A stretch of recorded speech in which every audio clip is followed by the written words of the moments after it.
रानो चिड़िया, मुझे पता है कि इस जंगल में सबसे ज्यादा ईमानदार पक्षी तुम ही हो, इसीलिए मैं तुम्हारे पास आया हूँ। क्या तुम मेरी मदद करोगी? मदद?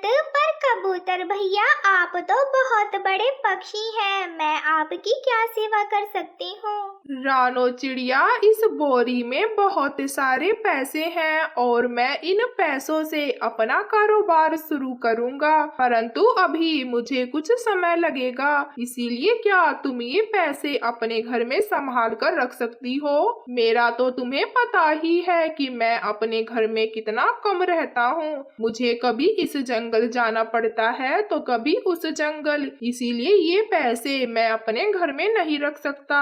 तुम चिंता ना करो, मैं कुछ हफ्तों बाद वापस आकर ये पैसे ले जाऊंगा तुमसे। कबूतर भैया, आप एकदम बेफिक्र हो जाएं, मैं आपके इन पैसों को बहुत संभाल कर रखूंगी। फिर कबूतर रानो चिड़िया को पैसे देकर वहाँ से चला जाता है और रानो चिड़िया वो पैसे संभाल कर अपने घर में रख लेती है। एक रात जंगल में तेज बारिश शुरू हो जाती है। कालू, तुमने मेरे लिए आज तक मजबूत लकड़ियों का घर भी बनाया है। अपने भाइयों के घर मैं तो बड़ी लाड प्यार से पली थी, मेरी तो पूरी जिंदगी ही खराब कर दी। गोरी, तुम हमेशा मुझे ही दोष देती हो। मैं जितना भी कमाता हूँ तुम वो सब खा जाती हो, चुड़ैल कहीं की, और दोष मुझे देती हो। कालू, क्या पूरी रात हम बारिश में ही भीगते रहेंगे क्या? ना ना गोरी, पागल हो गई हो क्या? अगर हम इस तरह बारिश में भीगते रहे तो बीमार पड़ जाएंगे। चलो हम चिड़िया के घर पर चलते हैं, उसका घर तो काफी बड़ा है। आज की रात हम उसी के घर पर गुजारेंगे।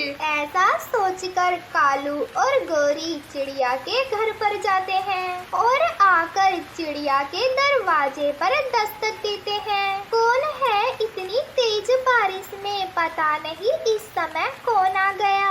चिड़िया, मैं हूँ कालू कौवा और गोरी कौवी, बारिश में भीग रहे हैं, हमारी मदद करो। फिर वो दोनों चिड़िया के घर के अंदर आ जाते हैं। कालू भैया और गोरी, आपका घर कहाँ गया? आपने तो कुछ दिन पहले ही अपना घर बनाया था ना? चिड़िया, वो घर तो इतना कमजोर था कि पहली बारिश में ही टूट गया। चिड़िया, बस आज रात के लिए हमें अपने घर में आश्रय दे दो। अरे अरे, क्यों नहीं, आप लोग मेरे घर में आराम से रह सकते हैं। ऐसा कहकर वो सब सो जाते हैं। अरे वाह कालू जी, कितना बड़ा और सुंदर घर है इस चिड़िया का। कितना मजा आ रहा है इस घर में बैठकर बारिश देखने का। काश ये घर हमारा होता। गोरी, चुप कर जाओ, अगर चिड़िया ने सुन लिया तो अभी लात मारकर हम दोनों को घर से बाहर कर देगी। तभी कालू को पैसे की बोरी नजर आती है। गोरी देखो, लगता है उस चिड़िया ने इस बोरी के अंदर बहुत सारा भोजन रखा हुआ है। मुझे तो बहुत तेज भूख लग रही है, मैं अभी इस बोरी को खोल कर देखता हूँ। और चिड़िया तो सो रही है, उसे क्या पता चलेगा। जब कालू वो बोरी खोलता है तो उसमें ढेर सारे पैसे देखकर वो हैरान हो जाता है। गोरी गोरी, देखो इस बोरी में कितना पैसा है, कहीं मैं पागल ना हो जाऊं। अरे कालू, थोड़ा धीरे बोलो वरना चिड़िया उठ जाएगी। गोरी, अमीर होने का ये सही तरीका हमारे हाथ लग गया है, बस कुछ भी कर कर ये पैसे हमें चुराने ही होंगे। तो ठीक है कालू, सुबह होते ही हम ये पैसे लेकर यहाँ से भाग जाएंगे। नहीं नहीं गोरी, सुबह होने तक हम इंतजार नहीं कर सकते। अब जैसे ही बारिश रुकेगी हम यहाँ से पैसे लेकर भाग जाएंगे।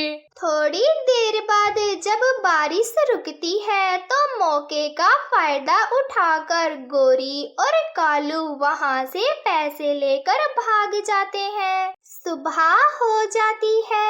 अरे ये कालू भैया और गोरी कहाँ चले गए? मम्मा, जब मैं उठी तब भी वो लोग यहाँ पर नहीं थे। चिड़िया का ध्यान तो पैसे की बोरियों पर जाता ही नहीं। उसे तो पता भी नहीं चलता कि गोरी और कालू कबूतर के पैसे चुरा कर वहाँ से भाग गए हैं। कुछ दिन ऐसे ही गुजर जाते हैं। एक दिन कबूतर चिड़िया के घर पर अपना पैसा लेने आता है। मुझे मेरे पैसे वापस दे दो और तुम्हारा बहुत बहुत धन्यवाद कि इतने दिनों तक तुमने मेरे पैसे को संभाल कर रखा। हाँ कबूतर भैया, मैं अभी आपके पैसे दे देती हूँ। चिड़िया हर जगह वो पैसे की बोरी ढूंढती है मगर उसे कहीं भी वो बोरी नहीं मिलती। हे भगवान, ये क्या हुआ? पैसे की बोरी कहाँ चली गई? कौन ले गया चुरा कर?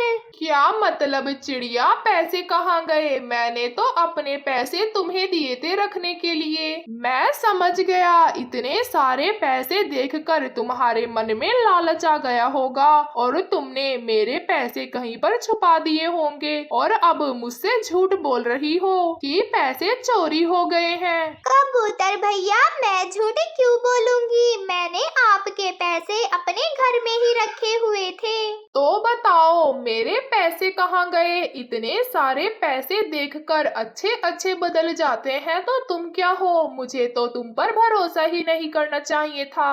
बस अभी के अभी इस घर से निकल जाओ। तुम मेरे पैसे नहीं दे सकती तो अब ये घर भी तुम्हारा नहीं, अब से ये घर मेरा है। फिर कबूतर चिड़िया और उसकी बेटी गुड़िया को जबरदस्ती उस घर से बाहर निकाल देता है। वो बेचारी चिड़िया करती भी तो क्या, बैठकर रोने लगती है। मम्मा, ये क्या हो गया हमारे साथ? अब हमारा घर भी हमारा ना रहा। हाँ गुड़िया बेटी, वो पैसे जिसने भी चोरी किए होंगे उसने बिल्कुल भी अच्छा नहीं किया। वो कभी खुश नहीं रहेगा। वो पैसे कभी उसके कोई काम नहीं आएंगे। बेचारी चिड़िया उदास होकर अपनी बेटी गुड़िया को लेकर उस जंगल से दूर चली जाती है। तभी चिड़िया को बूढ़ी माजी मिलती है। अरे बेटी, क्या हुआ? तुम इस जंगल में इस तरह क्यों भटक रही हो? चिड़िया सारी बात उस बूढ़ी माजी को बताती है। चिड़िया, तुम उदास मत हो, चोरी छिपती नहीं, वो चोर जरूर पकड़ा जाएगा। दूसरी तरफ गोरी और कालू पैसे चुराकर बहुत ज्यादा खुश हो रहे थे। गोरी, मैंने सोच लिया हमें ये पैसे जल्द से जल्द खत्म करने होंगे वरना हम पकड़े भी जा सकते हैं। इसीलिए मैंने सोचा है कि कबूतर के पास तो बहुत बड़े बड़े घर हैं, इसीलिए हम उससे कोई अच्छा सा घर ही खरीद लेते हैं। तुम यहीं पर बैठो और पैसे का ध्यान रखो। मैं अभी कबूतर सेठ को बुलाकर लाता हूँ।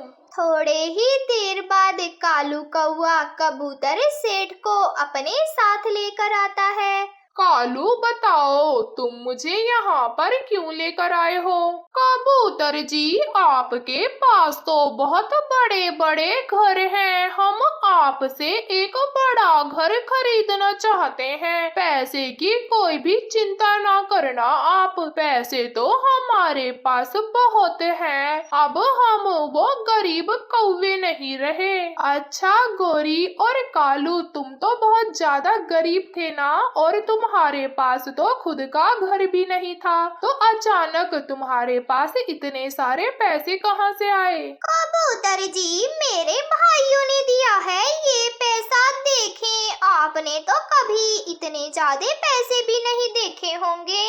चुप चुप कर जाओ गौरी। कबूतर जी, आप क्यों नहीं कुछ बोल रहे हो?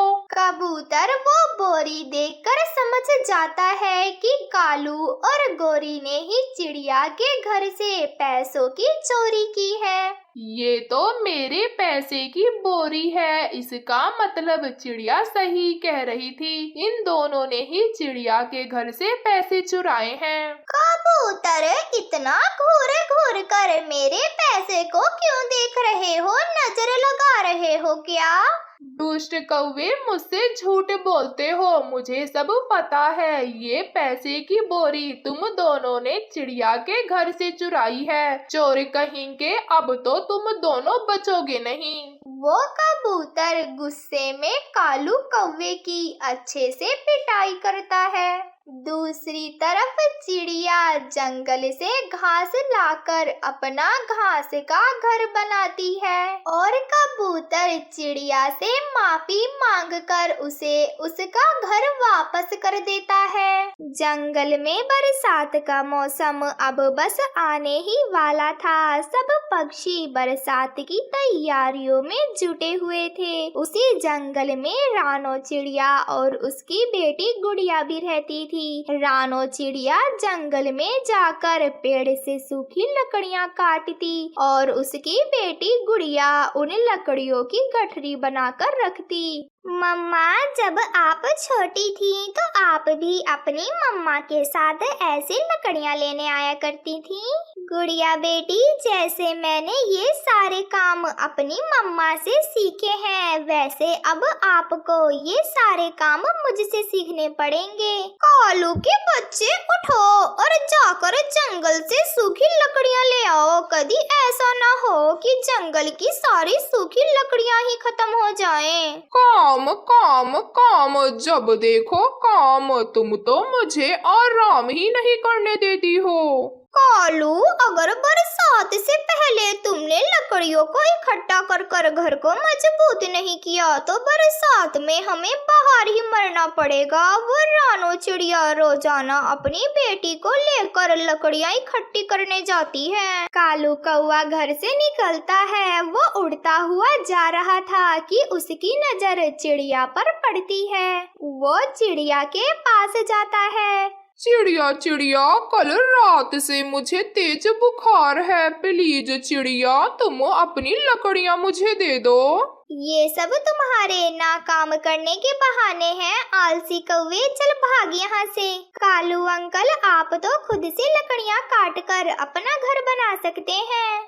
दो सूखी लकड़ियां क्या मांग ली छोटी चिड़िया तुमसे? तुम तो चू चू ही किए जा रही हो। देखता हूँ तुम इन लकड़ियों से कैसे घर बनाती हो। चिड़िया अपनी लकड़ियाँ उठाकर वहाँ से चली जाती है। कालू कौवा भी, जो वहाँ पर छोटी छोटी लकड़ियाँ पड़ी हुई थी, उन्हें इकट्ठी करता है। गुड़िया बेटी, चलो हम लोग नदी से पानी पी कर आते हैं, फिर उसके बाद आकर अपना घर बनाने का काम शुरू करेंगे। जी मम्मा, चले, मुझे भी बहुत जोरों की प्यास लगी हुई है। फिर मम्मा चिड़िया और गुड़िया नदी से पानी पीने चली जाती हैं। छुपा हुआ कालू कौवा चिड़िया को जाते हुए देखकर उसके लकड़ियों के पास आता है। बहुत चू चू करती थी वो चिड़िया। अब देखता हूँ कैसे अपना लकड़ियों का घर बनाएगी। फिर कालू कौवा चिड़िया की लकड़ियाँ उठाता है और उन्हें ले जाकर नदी में फेंक देता है। जब मम्मा चिड़िया और गुड़िया वापस आती हैं तो अपनी लकड़ियाँ वहाँ ना देखकर वो बहुत दुखी हो जाती हैं। मम्मा, हमारी लकड़ियाँ कहाँ गई? हमारी लकड़ियाँ तो यहीं पर रखी हुई थी। गुड़िया बेटी, लगता है किसी चोर पक्षी ने हमारी लकड़ियाँ चुरा ली। चलो हम पक्षियों से पूछते हैं, किसी ने तो देखा ही होगा उस चोर को। चिड़िया कबूतर के पास जाती है। रानो बहन, इतनी रात को आप यहाँ, सब कुछ ठीक तो है? कबूतर भैया, आज मैं सूखी लकड़ियाँ काट कर लाई थी जंगल से अपना लकड़ियों का घर बनाने के लिए, परंतु किसी चोर पक्षी ने तो मेरी लकड़ियाँ ही चोरी कर ली। क्या आपने किसी को देखा था मेरे पेड़ के पास? नहीं चिड़िया बहन, मैं तो किसी काम से जंगल के बाहर गया था। फिर चिड़िया वहाँ से चली जाती है। चिड़िया कौवे और कौवी के घर पर जाती है। कौवे भैया, आज मैंने जो लकड़ियाँ काटी थी वो किसी चोर ने चुरा ली। क्या आपने किसी को मेरे पेड़ के पास देखा था? चलो चलो भाग यहाँ से, बड़ी आई लकड़ियों का पूछने वाली। मैंने कहा था ना कि तुम भी उन लकड़ियों से अपना घर नहीं बना पाओगी। चिड़िया रोती हुई घर वापस जा रही थी कि तभी उसे किसी की आवाज सुनाई आती है। चिड़िया चिड़िया रुको, मैं जंगल की परी हूँ। तुम्हारी लकड़ियाँ उस दुष्ट कालू कौवे ने नदी में फेंक दी, जिससे तुम अपना घर न बना सको। जंगल की अच्छी परी, वो मेरा पड़ोसी हमेशा मुझे परेशान ही करता है। चिड़िया एक बात याद रखो, जो दूसरे का बुरा चाहता है उसका खुद का ही बुरा होता है। ये लो सूखी लकड़ियाँ और इनसे अपना मजबूत घर बना लेना। फिर चिड़िया वो सूखी लकड़ियाँ लेकर आ जाती है। अगली सुबह दोनों माँ बेटी कड़ी मेहनत के बाद अपना लकड़ियों का घर बनाकर तैयार कर लेती हैं। कालू भैया और गोरी बहन, ये ले मिठाई, मेरा लकड़ियों का घर बन गया, वो भी बहुत मजबूत। ये सुनकर तो मानो गोरी और कालू के होश ही उड़ जाते हैं। कालू, तुम तो अब दिन पर दिन ज्यादा निकम्मे होते जा रहे हो। अब तो अच्छा भोजन खाए भी कई दिन बीत गए। मैं तुम्हें बता रही हूँ, अगर ज्यादा दिन ऐसा चला ना तो मैं अपनी माँ के पास चली जाऊंगी। तुम्हारी माँ तो जैसे तुम्हारे इंतजार में बैठी है, वो तो खुद तुम्हें एक दिन से ज्यादा वहाँ पर रहने नहीं देती। अगर मैं निकम्मा हुआ तो तुम कौन सी मेहनती हो, बस बैठे बिठाए मुफ्त का खाना चाहती हो। कभी रानो चिड़िया को बैठे देखा है तुमने? अपनी जान से ज्यादा काम करती है, ना सिर्फ अपने लिए बल्कि मुश्किल समय में दूसरे पक्षियों का भी साथ देती है। और उसका बेटा भी अपनी माँ जैसा ही है, और एक तुम्हारा बेटा है, तुमसे भी 2 हाथ आगे निकला है। अब मैं चोरियां नहीं कर सकता, सब पक्षियों को पता चल गया है। जब भी जंगल में चोरियां होती हैं मैं ही करता हूँ। अब मैं थोड़ी इज्जत की जिंदगी जीना चाहता हूँ। अगर इज्जत की जिंदगी जीना चाहते हो तो पहले इज्जत वाले काम कर लो। जाओ मेरे लिए कुछ ढूंढ कर लाओ, वरना आज मैं तुम्हें ही खा जाऊंगी। हाँ तो तुम मुझे जाओगी ही, राक्षसनी जो हो तुम। वो मैं नहीं जा सकता, सारी जिंदगी मैंने काम नहीं किया। तुमसे शादी से पहले तो मौजों में था, जिस पक्षी से मर्जी मांगकर खा लिया करता था। तुमसे शादी करके तो मेरी जिंदगी ही नाश हो गई। तुम्हारा बोझ तो मैंने मुफ्त में ही गले में डाल लिया। कालू के बच्चे, तुम्हारी जबान कुछ ज्यादा नहीं खुल गई? अच्छा, अब छोड़ो इन सारी बातों को। अगर हम ऐसे ही लड़ाई करते रहे तो कुछ भी हासिल नहीं होगा। जग्गू तो हमारा बेटा है ना, उसे तो हम भूखा नहीं रख सकते। मेरे पास एक आइडिया है, अगर तुम्हें पसंद आए तो। जरूर कोई शैतानी ही आई होगी तुम्हारे दिमाग में। कालू जी सुनो तो सही। हाँ जी सुनाओ। हम ना सारे पक्षियों के सामने एक्टिंग करते हैं कि तुम ये जंगल छोड़कर चले गए हो। वो क्यों? मेरी बात तो पूरी सुन लो कालू जी। मैं उनसे कहूँगी कि तुम सब कालू को चोर कहते थे, वो बहुत शर्मिंदा था, इसीलिए जंगल छोड़कर चला गया। परंतु गोरी, इससे क्या होगा? इसी से तो सारा कुछ होगा। जब सब पक्षी दाने की तलाश में जाया करेंगे, तुम सबके घोंसलों से कुछ ना कुछ चुरा कर ले आना और मुझे देकर पहाड़ों के पीछे जाकर छिपकर सो जाया करना। घर में भी तो सोते रहते हो और रात को घर आ जाया करना। वैसे गौरी, बातें तो तुमने ठीक ही की है। मैं भी जब तक चोरी ना कर लूं चैन नहीं आता, लेकिन अगर मैं पकड़ा गया तो तुम्हारी खैर नहीं होगी मुझसे। कालू, नहीं पकड़े जाओगे, बेफिक्र रहो तुम। और फिर गोरी कवि और कालू कौवा सो जाते हैं। अगले दिन गोरी कवि जोर जोर से रोती है। सब पक्षी गोरी कवि के पास जमा हो जाते हैं। गोरी, क्या हुआ? सब ठीक तो है ना? रानो, कालू 2-3 दिनों से चुप चुप था। वो तुम सबसे बहुत शर्मिंदा था। कहता था मैं सबकी नजरों में चोर बना हूँ, मेरी कोई इज्जत नहीं किसी की नजरों में। अब मैं ये जंगल ही छोड़ दूंगा। मैंने तो कहा था मुझे भी अपने साथ लेकर जाना, मैं तुम्हारे बिन जी नहीं पाऊंगी। तो कहने लगा कि वो मेरा और जग्गू का बोझ बर्दाश्त नहीं कर सकता, इसीलिए कल रात से ही कालू घर नहीं आया। मुझे पूरा विश्वास है कि उसने जंगल छोड़ दिया। अब मेरा क्या होगा? गौरी, तुम ऐसे ही रो रही हो, देखना कालू आ जाएगा। उसने भला कहाँ जाना है ये जंगल छोड़कर। तोते, तुम्हें नहीं पता, कालू जो बातें मुंह से निकालता है उसे पूरा कर कर ही मानता है। इधर गोरी कवि ने सभी पक्षियों को बातों में लगाया हुआ था। दूसरी तरफ कालू सभी पक्षियों के घोंसले को चेक कर रहा था और थोड़ा थोड़ा सभी पक्षियों के घोंसले से भोजन चोरी कर रहा था। जब सब पक्षी गोरी कवि के पास से चले जाते हैं तो कालू कौवा चोरी किया हुआ भोजन गोरी को दे देता है। अब मेरे लिए भी कुछ रख लेना, ये ना हो जब मैं रात को वापस आऊँ सब चट हो चुका हो। नहीं कालू जी, तुम्हारे लिए तो जरूर रखूंगी, तुम बेफिक्र होकर जाओ, कहीं कोई तुम्हें देख ना ले। और फिर कालू कौवा वहाँ से चला जाता है। फिर ऐसे ही कुछ दिन गुजर जाते हैं। रानो चिड़िया, मेरे घोंसले से कोई भोजन चोरी कर लेता है। अब तो कालू भी नहीं है इस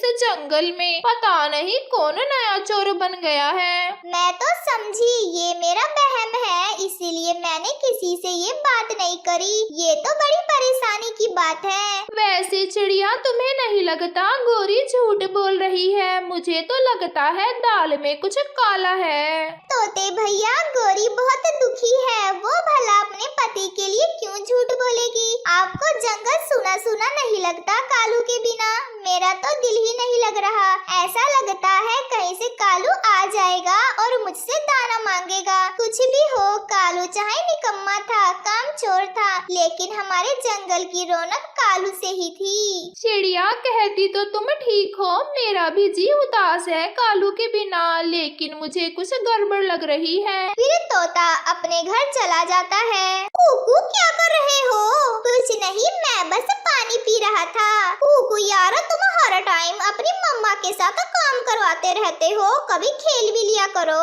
मैं खेलता भी हूँ, लेकिन पहले अपनी मम्मा के साथ काम करवाता हूँ। ये लो आम खाओ, बड़ा मीठा है। नहीं, मुझे भूख नहीं, मैं अभी घर से दाना खा कर आया था। तुम हर टाइम दाना खा खा कर बोर नहीं होते? मैं तो हर रोज मजे मजे की चीजें खाता हूँ। आजकल तो मैं फल ज्यादा खाता हूँ। मेरे पापा बहुत मेहनती हो गए हैं, वो हमारे लिए रोज रंग बिरंगे फल लाते हैं। और तुम्हें पता है वो सारा दिन काम करते हैं और रात को बहुत देर से आते हैं घर। कभी कभी तो मैं उनसे मिल ही नहीं पाता, लेकिन खैर है, मैं उनसे मिल नहीं पाता। भोजन तो मजे मजे का खाता हूँ ना।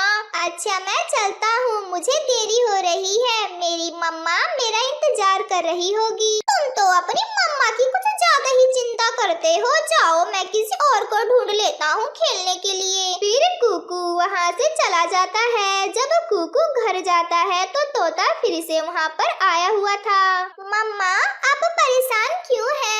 बेटा, जंगल में चोर घुस आया है, वो सब पक्षियों के घोंसलों से भोजन चोरी कर रहा है। चिड़िया, जब कालू था इस जंगल में तो हमें ये तो पता था कि उसने ही चोरी की होगी। अब जब से कालू जंगल छोड़कर गया है, हमें तो पता ही नहीं चल सकता कि चोर कौन है। लेकिन कालू अंकल तो जंगल में ही है। कुकू, तुमने देखा है कालू अंकल को?